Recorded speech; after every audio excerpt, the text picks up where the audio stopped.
السلام علیکم۔ میں آج اس موقع پر آپ سے پاکستان میں تعلیم کے مسائل کے اوپر کچھ بات کرنا چاہتا ہوں۔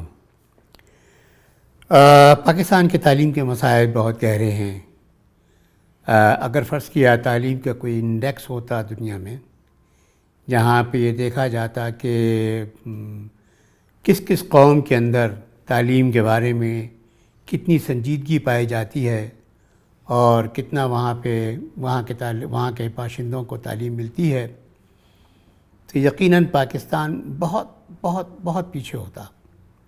ایک انڈیکس ہوتا تو ہے ہیومن ڈیولپمنٹ انڈیکس، اس میں تعلیم کے علاوہ اور بہت سی چیزیں ہوتی ہیں، لیکن ہمیں افسوس اس وقت ہوتا ہے جب ہم یہ دیکھتے ہیں کہ دنیا میں بڑے ممالک ہیں جو آپس میں مستقل سبقت لینے کے لیے کوشاں ہوتے ہیں کہ ان کا تعلیمی نظام دنیا کا بہترین تعلیمی نظام قرار پائے۔ اس میں کبھی فن لینڈ آگے ہوتا ہے، کبھی سنگاپور آگے ہوتا ہے، کبھی ڈنمارک آگے ہوتا ہے، وغیرہ وغیرہ۔ اور وہاں کے معاشرے جو ہیں وہ جانتے ہیں کہ اپنی نئی نسل کو تعلیم دینا قوم کے مستقبل میں انویسٹ کرنے کے برابر ہے، لہذا وہ اس انویسٹمنٹ کو میکسیمائز کرنے کی کوشش کرتے ہیں اور بہترین سے بہترین ہر سال بہتر سے بہتر کرتے ہوئے تعلیمی نظام بناتے چلے جاتے ہیں۔ ہم بدقسمت ہیں، ہمارے پاس ایسا نہیں ہوتا۔ ہمارے ہاں تعلیم کو اتنی اہمیت نہیں دی جاتی، نہ معاشرتی طور پہ نہ ریاستی طور پہ۔ ایک مثال سے میں شروع کرتا ہوں۔ ہندوستان ہمارا پڑوسی ملک ہے۔ ہندوستان کی جو کل قومی پیداوار ہے وہ پچھلے چند سالوں سے کافی تیزی کے ساتھ بڑھ رہی ہے، تو وہ پاکستان کی کل قومی پیداوار کا تقریباً سمجھ لیجیے گا 6 گنا 7 گنا زیادہ ہے۔ اس کے پاس اتنی دولت ہے کہ وہ خرچ کر سکتا ہے، اور اس کی آبادی بہت زیادہ ہے، ہم سے 6-7 گنا زیادہ بڑی آبادی ہے، 8 گنا شاید زیادہ بڑی آبادی ہے۔ ہم 200 ملین ہیں اور وہ 1300 ملین ہیں، تو 6 گنا سے 6.5 گنا زیادہ آبادی ہے ان کی۔ یہی صورتحال جو ہے وہ تعلیم حاصل کرنے والی عمر کے بچوں کی بھی ہوگی۔ مگر یہ دیکھیے کہ میں ایک حساب لگاتا ہوں کہ جو کل قومی پیداوار ہے اس کا کتنا حصہ تعلیم پہ خرچ ہوتا ہے، تو معلوم یہ ہوتا ہے کہ ہندوستان میں یہ کل قومی پیداوار کا 4.5% خرچ ہوتا ہے تعلیم کے اوپر۔ پاکستان میں یہ حصہ جو ہے وہ 2% سے کبھی آگے نہیں بڑھا، بڑی مشکل سے ایک دفعہ 2% ذرا سا آگے بڑھا تھا، لیکن یہ آج کل جو ہے وہ خاص طور پہ کووڈ کے زمانے میں 2% سے کافی کم ہو گیا ہے۔ یہ کیا مطلب؟ 2% ان کی جی ڈی پی کہیں جا رہی ہے، ہماری جی ڈی پی کہیں اور ہے، اس میں بھی اگر 2% ہے، ان کا 4.5% ہے، تو یہ فرق کتنا بنتا ہے؟ آبادی بھی ان کی بہت زیادہ ہے۔ تو میں نے یہ حساب لگایا کہ فی طالب علم جتنے طالب علم وہاں پڑھتے ہیں اور جتنے ہمارے ہاں پڑھتے ہیں، تو فی طالب علم کتنا پیسہ خرچ ہوتا ہے۔ تو میں آپ کو بتا رہا ہوں ایسا حساب کتاب جو ڈیبیٹیبل نہیں ہے، جو بالکل درست ہے، کہ ہندوستان میں ہر طالب علم کے اوپر پاکستان میں ہر طالب علم پہ خرچ کی جانے والی رقم کا 3 گنا زیادہ خرچ ہوتا ہے۔ تو میں یہ حساب لگا رہا ہوں کہ ہندوستان میں ایک طالب علم کے اوپر کتنا خرچ ہوتا ہوگا اور پاکستان میں ایک طالب علم پہ کتنا خرچہ ہوتا ہوگا، ان کی کرنسی میں نہیں بلکہ کسی بین الاقوامی کرنسی میں۔ تو میرا حساب جو بتاتا ہے کہ پاکستان میں ایک بچے کی تعلیم کے اوپر آن دی ایوریج جتنا پیسہ خرچ ہوتا ہے، ہندوستان میں اس سے 3 گنا زیادہ پیسہ خرچ ہوتا ہے۔ آپ اندازہ لگائیں کہ ہندوستان میں پرائمری اسکول میں تمام ملک میں پرائمری اسکول میں جتنے بچے جاتے ہیں ان سب کو مفت لنچ ملتا ہے۔ پاکستان میں کیا ہم یہ تصور کر سکتے ہیں؟ ہم تو یہاں مہنگے ترین اسکولوں میں بھی یہ تصور نہیں کرتے۔ وہاں پہ اتنے بڑے پیمانے کے اوپر، جہاں پاکستان کی آبادی کا وہ 6 گنا زیادہ ہے، ہر جگہ طالب علم بھی اتنے زیادہ ہوں گے، وہاں وہ یہ کیئر کرتے ہیں۔ یہ بتا دوں میں آپ کو کہ پاکستان کے مقابلے میں ہندوستان جو ہے تعلیمی لحاظ سے ایک پاور ہاؤس ہے۔ اس تعلیمی لحاظ کا مطلب یہ ہوا کہ ان کے ہاں سے جو قابل اہلیت رکھنے والے لوگ نکلتے ہیں اس تعلیمی نظام سے، وہ دنیا میں بڑے مانے جاتے ہیں۔ شاید یہ بات آپ کو معلوم ہو، مجھے دہرانے کی ضرورت نہ ہو، کہ اس وقت ہماری جو آئی ٹی انڈسٹری کے بڑے بڑے نام ہیں، گوگل ہے، مائکروسافٹ ہے، اور وغیرہ وغیرہ، اور یہ فیس بک ہے، اور جتنے بھی یہ ادارے ہیں، ان میں ٹاپ کی پوزیشنز کے اوپر ہندوستان کے طالب علم ہیں جنہوں نے وہاں جا کے اپنے لیے مقام بنایا ہے۔ پاکستان کا ایک بھی نہیں ہے۔ تو اس سے اندازہ یہ ہوتا ہے کہ ہماری تعلیم ان کے مقابلے میں بہت پیچھے ہے۔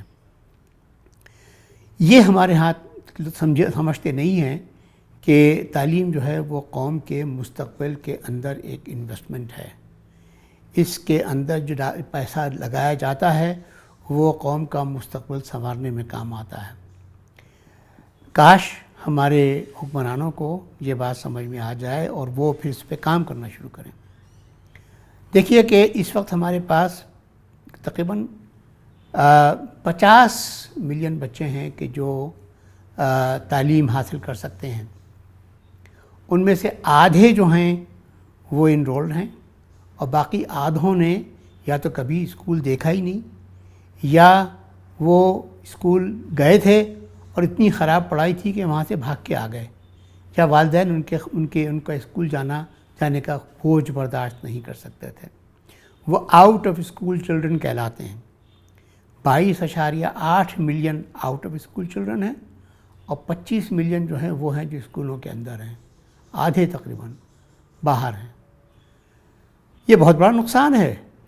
ان میں نہ جانے کتنے گوہر ہوں گے، کتنے ایسی قدرتی صلاحیتوں والے بچے ہوں گے جو ہمارے واسطے ایک اثاثہ بن سکتے تھے، لیکن وہ نہیں ہیں، ان کی پرورش نہیں ہو رہی، لہٰذا ہماری قوم جو ہے ان کو کھوتی چلی جا رہی ہے۔ پھر جو لوگ پڑھ رہے ہیں اس وقت اسکولوں میں پڑھ رہے ہیں 25 ملین، کبھی ان کی تعلیم پہ غور کریں تو اندازہ ہوتا ہے کہ کس قدر خراب تعلیم مل رہی ہے۔ اس وقت ملک میں اچھی تعلیم اگر مل رہی ہے تو وہ صرف اور صرف مہنگے تعلیمی اداروں میں مل رہی ہے، جہاں ماں باپ پیسہ افورڈ کر سکتے ہیں ان کو تعلیم دلانے کا۔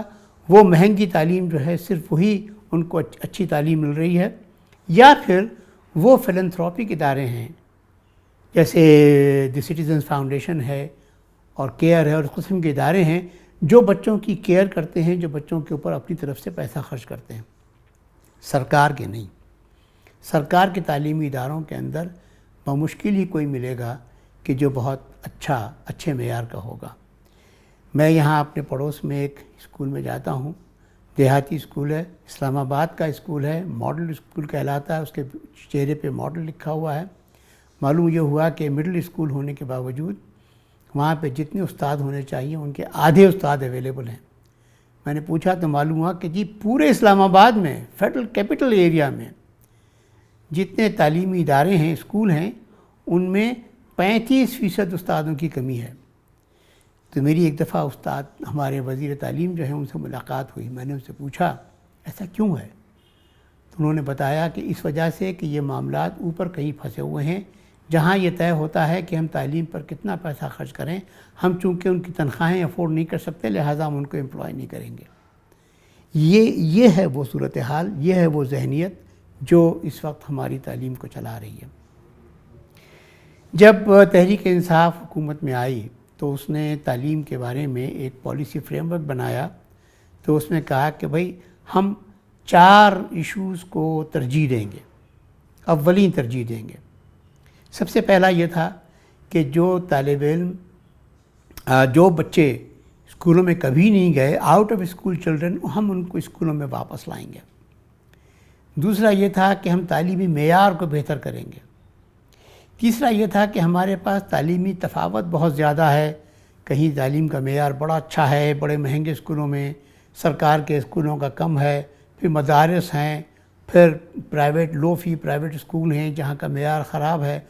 تو ہم یہ جو اپارٹھائڈ ہے، یہ جو امتیاز ہے ملک میں تعلیم کا، ہم یہ برداشت نہیں کرتے ہیں، ہم اس کو برابر کرنا چاہتے ہیں. انہوں نے نعرہ لگایا تھا کہ یکساں نظام تعلیم ہوگا.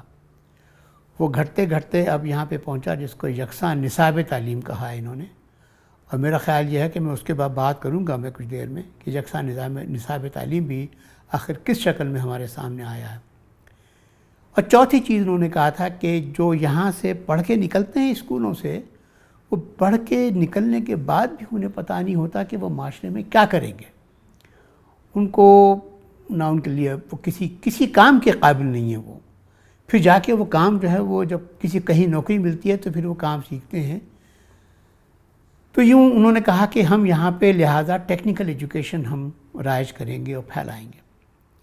اچھا، انہوں نے جو وعدے کیے یہ 4، ان میں سے 3 وعدے ایسے ہیں کہ جن کے اوپر اگر یہ عمل کرنا شروع کرتے کہ سارے 22 ملین بچوں کو دوبارہ اسکول میں داخل کرنا شروع کرتے، کہ تعلیم کا معیار بہتر کرنے کی کوشش کرتے، اچھے معیار کی تعلیم دینا شروع کرتے اور ٹیکنیکل ایجوکیشن رائج کرنے کی کوشش کرتے، تو سرکار کا بہت پیسہ لگتا.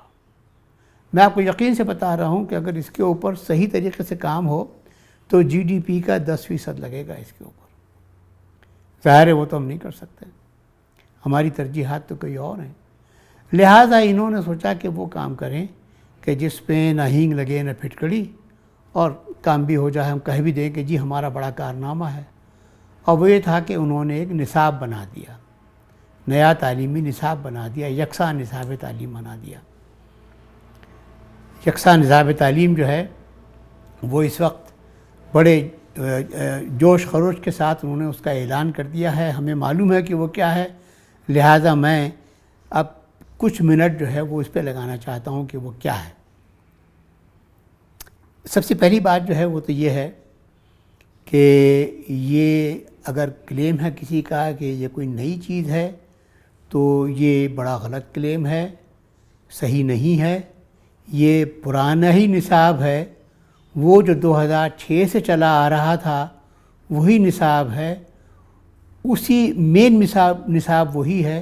اور یہ کہ اس کے ساتھ انہوں نے کچھ تھوڑی بہت تبدیلیاں کی ہیں، ذرا سی تبدیلیاں کی ہیں. ان تبدیلیوں کی طرف میں آتا ہوں کہ وہ تبدیلیاں جو ہیں مثبت ہیں یا منفی ہیں. تو اس واسطے کوئی نیا نہیں ہے، یہ پرانا ہی نصاب ہے. جب انہوں نے کہا تھا کہ یہ کوالٹی اچھے سے یہ کوالٹی امپروو کرنا چاہیں گے، ایجوکیشن کی معیار بلند کرنا چاہیں گے، تو ہم بہت خوش ہوئے تھے. ہمارا خیال یہ تھا کہ یہ معیار تعلیم بلند کرتے ہوئے جتنے ہمارے پاس نظام ہائے تعلیم ہیں ان میں سب سے اچھا سب سے اعلیٰ معیار کا جو نظام تعلیم ہے یا نصاب ہے اس کو رائج کریں گے. ہمیں بڑی مایوسی ہوئی کہ انہوں نے وہ نہیں کیا.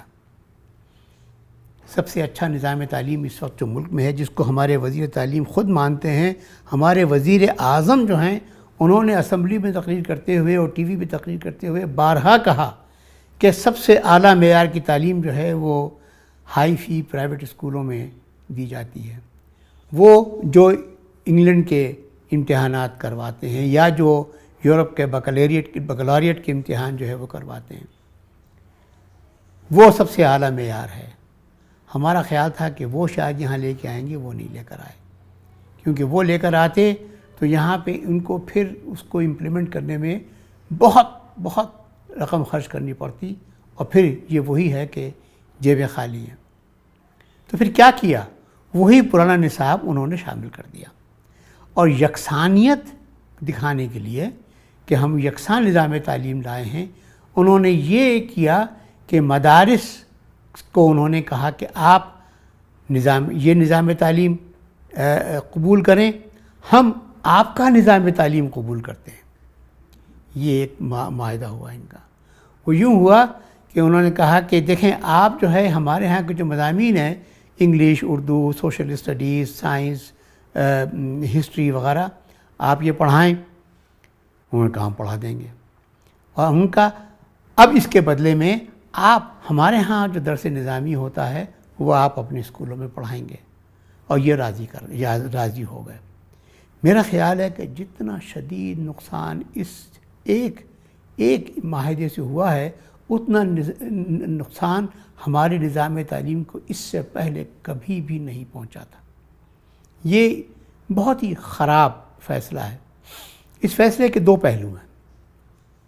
ایک تو یہ کہ کیا ہمارے مدارس پھر اسکولوں میں تبدیل ہو جائیں گے؟ نہیں۔ کیا انہوں نے کہا ہے کہ مدارس جو ہیں وہ ہمارے ہاں کے جو مضامین ہیں، انگلش، ہسٹری، جغرافی، یہ وہ سوشل اسٹڈیز، سائنس، ان کو بتدریج اپنے پاس رائج کریں گے؟ یہ الفاظ لکھے ہوئے کہ ان کو بتدریج رائج کریں گے۔ میں آج چیلنج کرتا ہوں کہ آج ہی آپ جائیے اور مدارس کی جتنے مدارس ہیں ان کے وفاق بنے ہوئے ہیں، ان کی ویب سائٹس دیکھ لیجئے۔ ویب سائٹس کے اوپر نصاب کا بٹن ہوگا، اس کو دبائیے، اور یہ نصاب ان کا اب نہیں بنا ہوا، یہ ان کا پچھلے 10 سال سے چلا آ رہا ہے۔ اس نصاب میں آپ دیکھیں گے کہ یہ سارے مضامین شامل ہیں، اور ان کی نویں کلاس کے اندر یہاں کی نویں کلاس کی کتابیں ہیں، پڑھائی جاتی ہیں، چوتھی جماعت میں چوتھی جماعت کی کتابیں پڑھائی جاتی ہیں، وغیرہ وغیرہ۔ تو پھر یہ بتدریج رائج کرنے کا مطلب کیا ہوا؟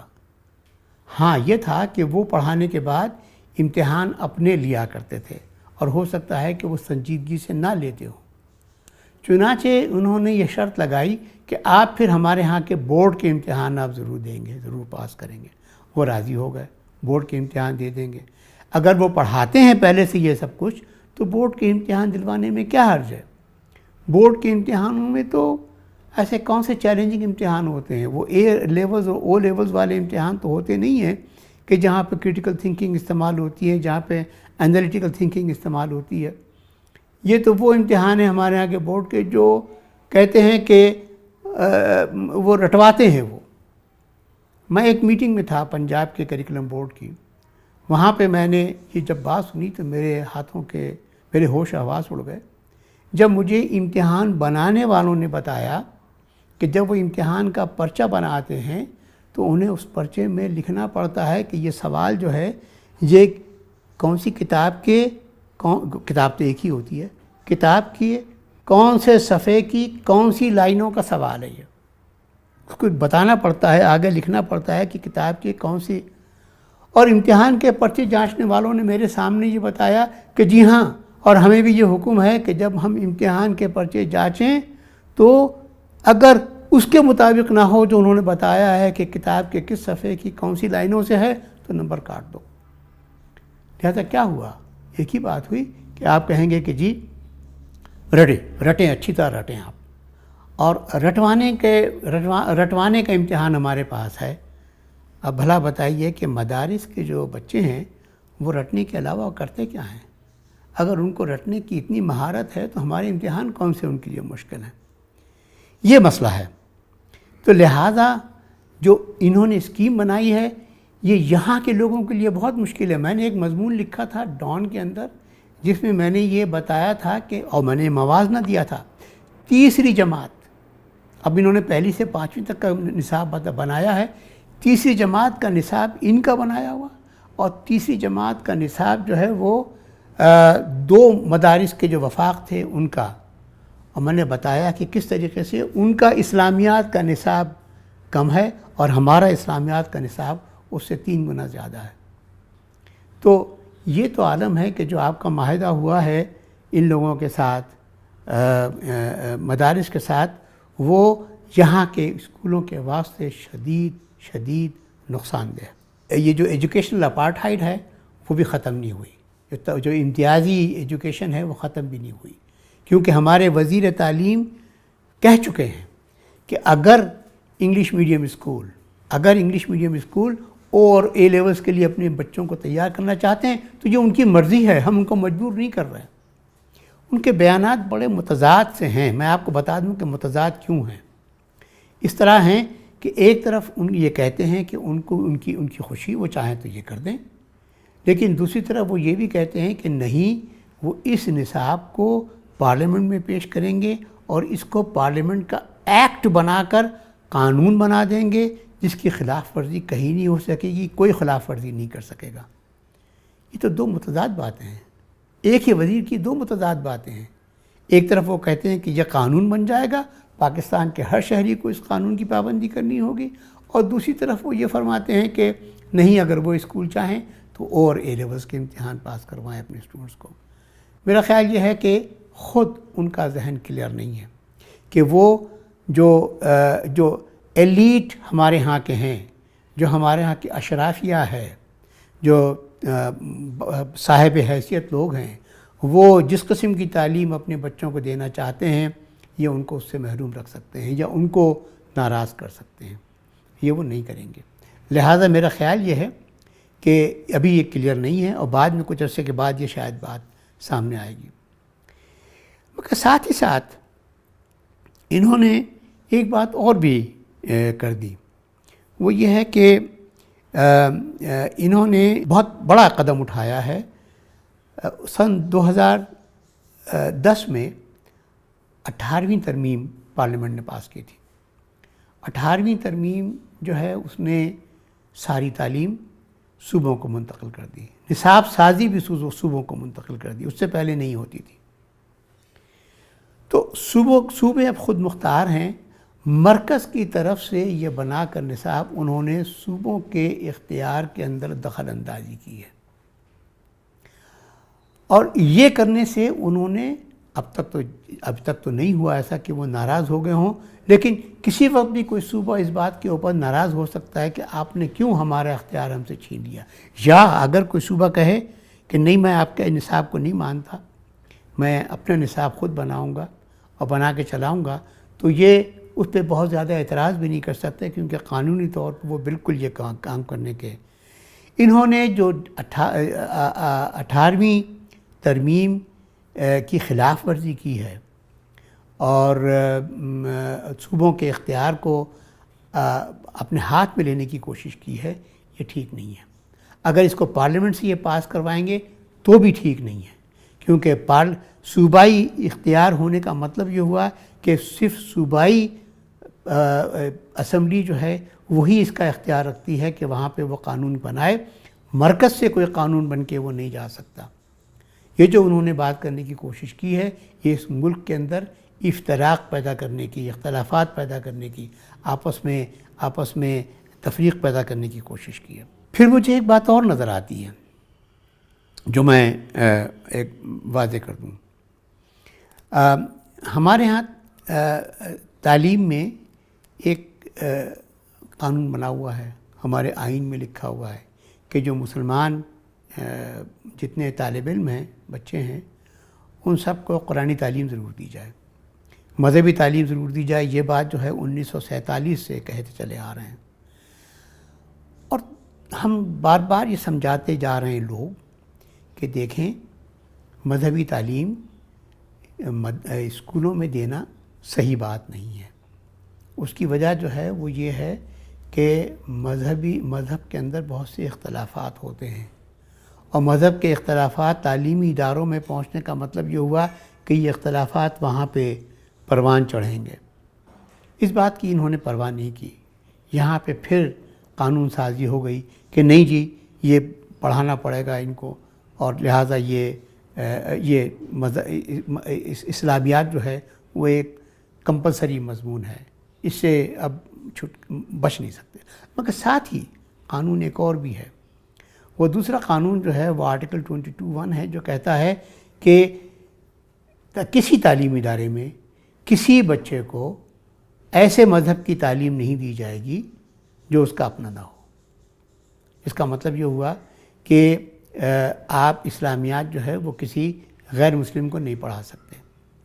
چلیے، اچھی بات ہے کہ آپ کے پاس یہ لاء بھی موجود ہے۔ یہ لاء بھی ہے کہ ہر مسلمان بچے کو تعلیم پڑھانا ضروری ہے، اور یہ بھی ضروری ہے کہ کسی غیر مسلم بچے کو آپ اسلام کی تعلیم نہیں دے سکتے۔ چنانچہ اسی کے مطابق اسلامیات کا مضمون جو ہے وہ کمپلسری ہے مسلمانوں کے واسطے، اور غیر مسلموں کے واسطے کچھ اور مضامین ہیں اس کے متبادل کے طور پہ۔ لیکن یہ وائلیشن اس کی ہوتی ہے، اس لاء کی 22(1) کی۔ ہمارے ہاں اردو کی کتابوں میں وائلیشن ہوتی ہے، انگریزی کی کتابوں میں وائلیشن ہوتی ہے، وہاں پہ ایسے سبق پڑھائے جاتے ہیں، کتابوں میں موجود ہوتے ہیں جو بنیادی طور پہ اسلامیات کے سبق ہیں۔ اسلامیات کا نصاب انہی کا بنایا ہوا اٹھا کے دیکھ لیجئے، سیرت النبی اس کا ایک حصہ ہے، لیکن پھر سیرت النبی کا سبق جو ہے اردو میں کیوں ہے اور اردو کی کتاب میں کیوں ہے اور انگریزی کی کتاب میں کیوں ہے؟ وہاں تو وہ کتابیں جو ہیں وہ تو ہر مذہب کے بچے کے لیے لازم ہیں، تو وہ تو کسی عیسائی، کسی مسیحی، عیسائی کہتے ہیں تو وہ برا مانتے ہیں، کسی مسیحی، کسی ہندو، کسی سکھ بچے کو بھی وہی چیزیں پڑھنی پڑیں گی۔ یہ تو اچھی بات نہیں، یہ تو وائلیشن ہے، ان کے رائٹ کی وائلیشن ہے، فنڈامنٹل رائٹ ہے۔ یہ آرٹیکل 22(1) جو ہے فنڈامنٹل رائٹ کا حصہ ہے۔ یہ چیز جو ہے یہ نہیں ہونی چاہیے۔ تو ہم گئے ان کے پاس، بنانے والوں کے پاس، کہ ارے بھائی یہ تو آپ فنڈامنٹل رائٹ کی وائلیشن کر رہے ہیں۔ تو انہوں نے کہا بھائی مگر یہ تو ہوں گے، تو ایسے کرتے ہیں کہ ہم کتاب میں ایک ہدایت لکھ دیتے ہیں ٹیچرز کے لیے کہ جب ایسے سبق آئیں تو وہ غیر مسلم بچوں کو کلاس سے باہر نکال دیا کریں۔ عقل حیران ہے، یہ کیسے ہوگا؟ وہ بچے باہر نکل کے کیا کریں گے اور ان کو اس کے متبادل کیا ہوگا؟ ان کے امتحانوں کے اندر جو سوال آئیں گے ان اسباق کے بارے میں، ان کا وہ کیا کریں گے؟ جی ان کو کہیں گے کہ وہ غیر مسلم بچے جو ہیں ان سوالوں کے جواب نہ دیں، ان سوالوں کے جواب نہ دیں، کمپلسری سوال ہو وہ جواب نہ دے، تو گویا امتحان کے پیپر چیک کرنے والے کو وہ بچہ آئیڈینٹیفائی کرتا ہے کہ جی میں غیر مسلم ہوں، اور غیر مسلم آئیڈینٹیفائی کرنے کا مطلب یہ ہوا کہ وہ ان کے تعصب کا شکار ہو۔ پھر اگر ان میں کسی میں تعصب ہے تو یہ غلط بات ہے۔ آپ کو سوچنا چاہیے کہ یہ چیزیں نہیں ہونی چاہیے۔ یہ چیزیں ان کے اندر موجود ہیں، ابھی تک موجود ہیں، ابھی تک جو نیا نصاب نکال کے یہ لائے ہیں، یکساں قومی نصاب، اس کے اندر یہ چیزیں موجود ہیں۔ حمد موجود ہے، نعت موجود ہے، اور اس کے بعد حمد و نعت کے اسباق کے اندر جو مشقیں ہوتی ہیں سبق کے آخر کے اندر، ان کے اندر عربی صورتیں بھی ہیں، ان میں درود بھی ہیں، ان کے اندر آیتیں بھی ہیں، اور سب کچھ ہے شامل۔ یہ سب چیزیں شامل ہوں گی۔ پھر اگلا سبق سیرت النبی ہے، اس کے بعد کسی خلیفہ ہمارے جو خلفائے راشدین ہیں ان میں سے کسی کے اوپر سبق ہوگا، ہماری امہات المومنین جو ہیں ان میں سے کسی پہ سبق ہوگا، وغیرہ وغیرہ۔ یہ سب یہاں پہ کتابیں لکھنے والے لکھیں گے۔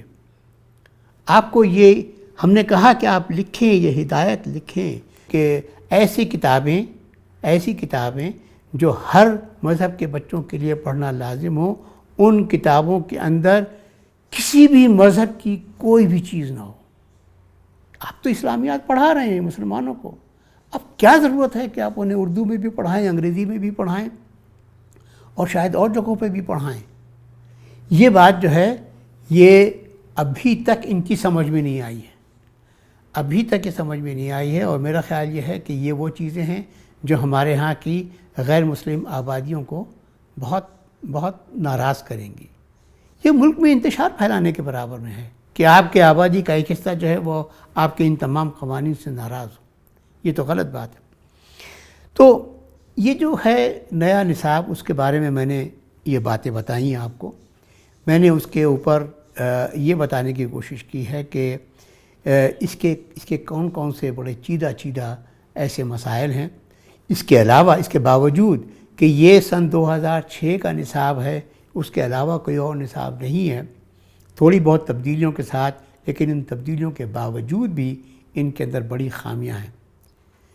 مگر ہوا کیا، ہماری حکومت نے ایک اپنے بڑا سا پگڑی میں ترا لگا لیا کہ جی ہم نے ایک بڑا کارنامہ انجام دیا ہے کہ ہم نے ایک نیا نصاب بنا دیا ہے، اور ہر ایک تعریف کر رہا ہے۔ اسمبلی کے اندر بیٹھ کے عمران خان جو ہیں وزیر تعلیم کی طرف منہ رخ کر کے تعریف کرتے ہیں ان کی کہ کتنا بڑا کارنامہ ہے، وہ جگہ جگہ انٹرویو دے رہے ہیں کہ ہمارا کتنا بڑا کارنامہ ہے، لیکن معلوم یہ ہوتا ہے کہ وہ کارنامہ نہیں ہے، وہ کچھ بھی نہیں ہے، وہ مسائل کا ایک۔ ہم سوال یہ کرتے ہیں کہ چلیں کارنامہ صحیح آپ کا، آپ کے وعدوں میں جو باقی 3 چیزیں تھیں کیا ہوا؟ اب میں بتاؤں آپ کو ہمارے وزیر تعلیم کا ایک بیان۔ آؤٹ آف اسکول چلڈرن کو اسکولوں میں واپس لانا ہے. 22.5 ملین بچوں کو اسکول میں واپس لانا ہے.